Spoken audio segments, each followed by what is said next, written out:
It's one of the most exciting times in the year in sports. As you know, the mantra in March Madness is survive and advance. That's exactly what the Terps did today. It was a tough one, but holding on to beat West Virginia 67-65. Hope has returned to the DMV in a form of a new football owner, and you could feel it on Friday at FedEx Field when Josh Harris and his ownership group were officially introduced. The Washington Commanders came into Philadelphia today looking for that W, did not come up with it. Lots of passion during this game, lots of frustration walking up the field and sad faces in the locker room.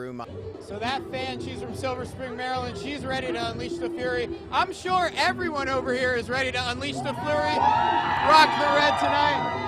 For the week, Washington, D.C. is not just the capital of the country, it's also the Major League Soccer capital of America. We got to talk about the swag here, the Bradley Beal jersey. What went into that choice today? I know I was playing my first match today. Double A here with the Harrisburg Centers and the Nats organization. What was it like when you got that call knowing you're moving another level up here? Try to get the season pass.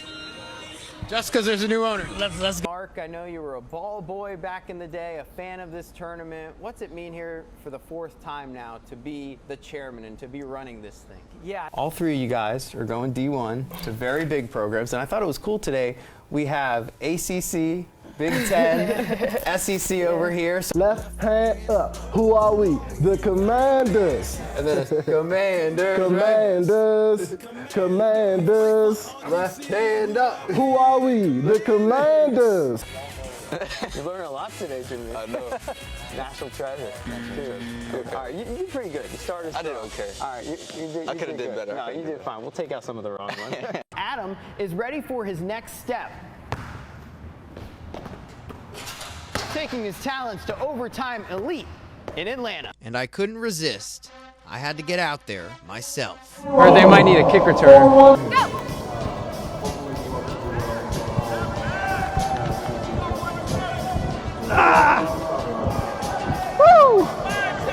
Finally, I was on the ice, and I can tell you I was ready to roll. And I was feeling pretty good to start. All right, I'm feeling good going up and down the ice.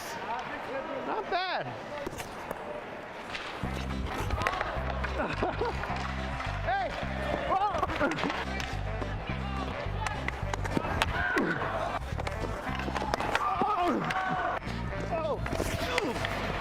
Some people are just falling down.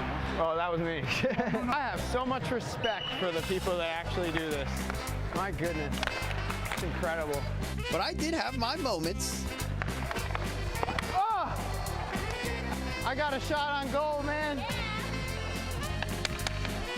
Right here, let's look at this. I survived the Snyder era, 1999 to 2023. That's really the vibe here. He said he's throwing a party at his house tonight. I don't know the details of this party, and he said earlier in the season, he said he goes to bed early, so I'm not so sure about this party, but maybe it was a metaphorical one.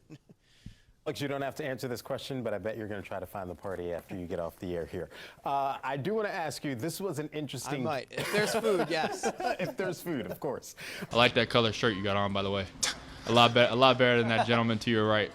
Appreciate it. Sam Howell, a big fan of our DC News Now Carolina Blue Polos. Of course, Sam Howell played quarterback at the University of North Carolina, was a Tar Heel himself. And that's a sign of a confident quarterback, cracking a joke at the podium. Mando's got an important job. He's not just rooting on the Commanders this season as he's chilling here. He'll also be helping out veterans for a good cause. Bring us away, guys. 1, 2, 3. When the toast is in the cup, bottoms up to Maryland. They gotta have a slogan about Madison High School. All they do is win. 3 names for this franchise in the last 20-something years. 2 playoff wins, I think. So more name changes than playoff wins. I mean, do they really even need another name change at this point? So here's the deal. It was the halftime show. This was the halftime show. Lucky the border collie. By the way, look at, I mean, this is very impressive here. So this all happened very fast, but it's been building up to this for a lot of years, and it's feeling realer than ever that this really could happen. I'm pretty happy after the draft wrapped up Saturday with the players that they landed. And going back to the first couple days of the draft, the Commanders addressed their secondary first and foremost. Guy that grew up, as we know, in the DMV, just outside of D.C. in Maryland. He talked about at his introductory press conference growing up, walking up to RFK Stadium, going to these games. Peg Keeler built up the Quince Orchard girls soccer program. She's led the Cougars to a pair of state titles, doing whatever it takes to lead her team from the sidelines. On your toes from the start, Black! I think to this whole community she means a lot. Like if you hear Peg Keeler, you're like, that woman is special. You have to have a hand to shake. Soccer at QO has always been her baby. It's our third child, basically. 9, 10, 11. She scheduled her C-section around the playoffs, so she would have a first-round bye so she could coach still. Peg Keeler has led the Quince Orchard High School girls varsity soccer program for 24 years. So many changes in the last couple of years, and it's nice to have a normal season. We're going to push the tempo, we're going to push the pace. Peg has never missed a game. Win every 50-50 ball. She almost did last season. My initial diagnosis when I found out I had cancer was September 7th. It was 2 days before our first game. I just found out it was stage 4 because it had metastasized to the liver. At first, I was like, I just didn't understand. I was like, no, like, I didn't believe it. And then when I looked around and I saw everybody, I was like, wow, like we all were so sad. It was like a really sad, hard thing to hear. Peg found out the cancerous mass could be removed and remained resilient through her battle. I knew that as long as I was able to, that I would be coaching. In 2021, she coached her team to the state semifinals. She kept everything pretty hidden. I mean, just the tiredness, the pain, doctor's appointments, juggling 2 kids who were both playing soccer at the school, watching them play and trying to get to practice. It was difficult, but she always finds a way for things to work out. What Peg was going through, like coming to soccer was her joy, and it was like her escape from it. So if we could bring her any kind of pride and happiness, like we had to do it, and so it brought us so much stronger and closer. In the spring, Peg found out that she was cancer-free. I hope it let them know that they can fight through anything, and that's we talk about that all the time. We're always going to have obstacles in soccer and in life, and we're just going to work hard and get through them. And I was able to not just talk about it last year, but actually demonstrate it. Last year, the team got wristbands that said #PegStrong and make cancer flinch first. After defeating cancer, Peg can focus on her team, defeating opponents, and trying to win another state championship. Last year, even at the end of the season, I wasn't sure how things were going to go because I still had radiation to do and surgery and more chemo, through the winter and spring, and just, being able to come back with, no evidence of cancer left and being able to be on my feet, it's a great feeling. Not only has she been a tremendous coach for 24 years, she has done so much for this program and has really built it up to be an amazing program, and she was able to beat cancer while doing it, so it just truly shows you how great and strong she is. Make them flinch first. Yeah. All right, let's go do it.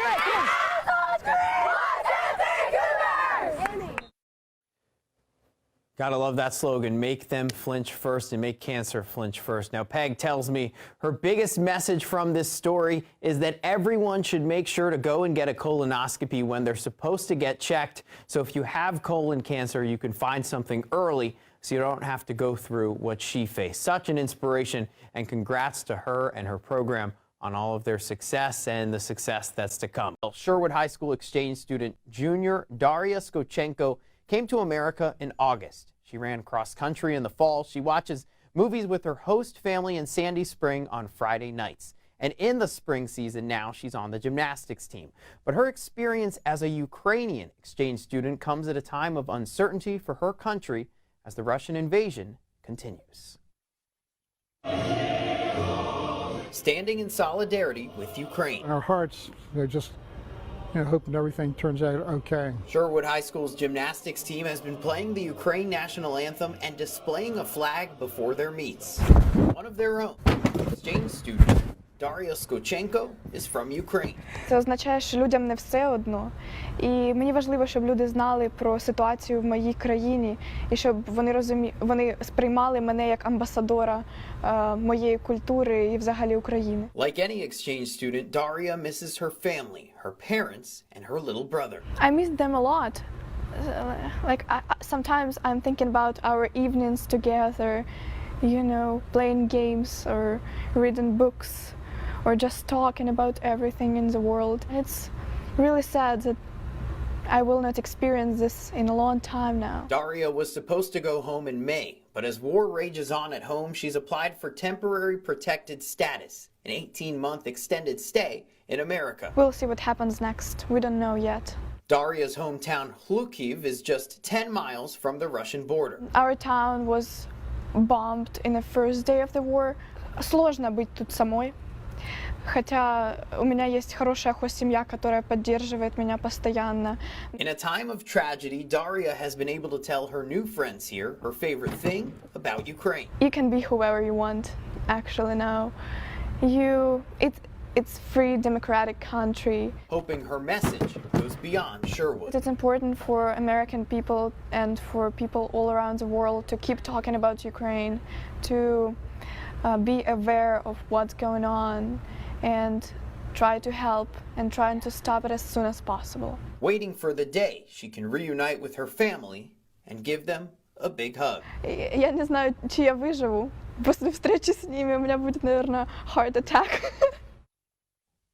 Such an incredible young lady. I know her family in Ukraine is so proud of her, and her community and family here in Sherwood, Montgomery County, and the DMV proud as well. Daria volunteers at a local Ukrainian school on Saturdays. She's also creating a GoFundMe to try and raise money to help Ukrainian families and soldiers. You'll be able to read more about her on localdvm.com later tonight. Well, shifting from the ice to the swimming pool, the Howard University swimming and diving team is a respected program getting ready to compete for a conference title, but it's also going beyond the pool, shattering glass ceilings in sports and society. When our ancestral people were brought over from the coast of Africa, they were swimmers. They swam for their livelihood. When they came over into this new land, they also could swim. There's a myth out there that black people don't swim. Living, breathing, swimming, proof that we can do anything. It doesn't matter where you've seen us, where we're not supposed to be. Like, I guess you don't see black people in the water very often, but it doesn't matter because you can do anything, and well. Since 2016, Howard University is the only historically black college and university that has a swimming and diving team. In recent years, North Carolina A&T and Florida A&M ended their programs. But we're trying to be that beacon to let every other HBCU know that it can be done and you can be really successful at it. Current head coach Nick Askew swam for Howard in the 1990s. The program then had 23 swimmers. In his 9th season as head coach, the 100th season of the program, the roster has more than doubled to 47. Pushing D's. We're pushing D's to 3 minutes. We're pushing D's to the 3-minute send-off. Growth that this program has seen is crazy. Like it's been a lot of ups and downs. I've heard, there's been times where they didn't have no coach, or they didn't know how to get into a swim meet, or some people aren't eligible to swim. Like, it was just, and now we're here with 47 black and brown brothers and sisters who, came from all aspects of life and who are ready to compete. We want to be the type of program that's continually spitting out Olympic qualifiers for the U.S. as well as the countries that are represented as a part of our roster. We want to make sure that we are an NCAA presence at championships. Those legs up higher. Which always tells us that we have to be in tip-top shape. Like, we have to be more prepared than other teams just because we always have eyes on us. We're always going to stand out. People are always staring every time we walk in. Askew says that Black history in America has contributed to a lack of modern-day black swimmers. Waterways were seen as a way of escape, and the enslavers at the time would punish people severely for trying to escape. And so it was told and passed down through the generations, don't go near the water. That is a dangerous place. To now what we're seeing here is the low percentage of people, of black and brown people, having swimming ability. Askew hopes his team will have a positive ripple effect on the future. We really talk about giving back. So not just taking care of you and having this and getting your success, but bringing someone else along, inspiring the future, generations that are following in your footsteps. When I get to like a real national meet or a international pro level meet, I'm not really seeing much people that look like me. So that's something I would want to see. I want to see more black and brown people in that level of swimming. I didn't see anybody that looked like me on the screen. That's exactly what I want to do, is inspire little girls that look like me to try things that we don't normally do. So I feel honored, honestly.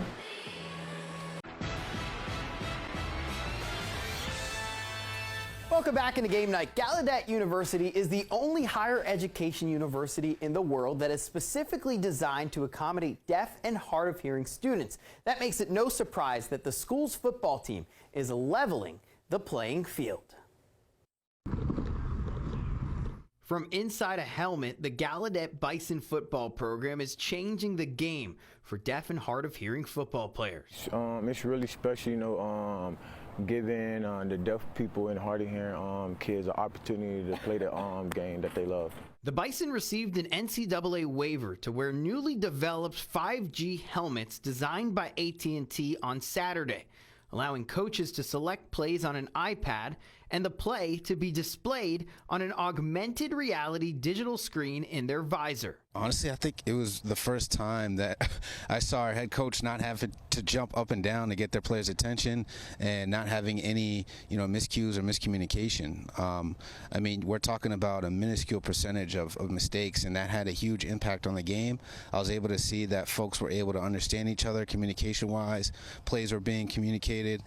He was able to call an audible by pressing an alert button and getting the quarterback's attention, whereas in the past, sometimes we wouldn't be able to catch that audible from the sideline, and that would result in a loss or in a penalty. Knowing that Gallaudet University, were the first ones to use that technology, I mean, that's just amazing and cool to think that we made history. For players like team captain and offensive lineman John Scarborough, football is their history, and the future is looking bright. I'm the third kind of generation of those in my family that played football, and my deaf grandfather was actually part of the North Carolina School for the Deaf state champions in 1960 or 1961. So he was a part of that team, played tight end. And if I'm being honest, the technology that we have, they'd definitely be jealous. And I think at the same time, they'd be glad to know that we have that and appreciate the fact that football is a cherished sport in our family. And everyone really should have that opportunity to experience what it's like playing with these helmets. Football is an American sport, and I love being a part of it. And I think that, my family will be proud to see we're just beginning with this helmet technology. The technology has not been approved yet by the NCAA for full-time use, but the team hopes that will happen in the near future. What's stopping you from approving this? What's stopping you? We're already at a disadvantage, and the NCAA strongly believes in having, equality or equity in every sport, so why not level the playing field? A level playing field could go a long way, possibly helping more deaf football players get to higher levels of the sport.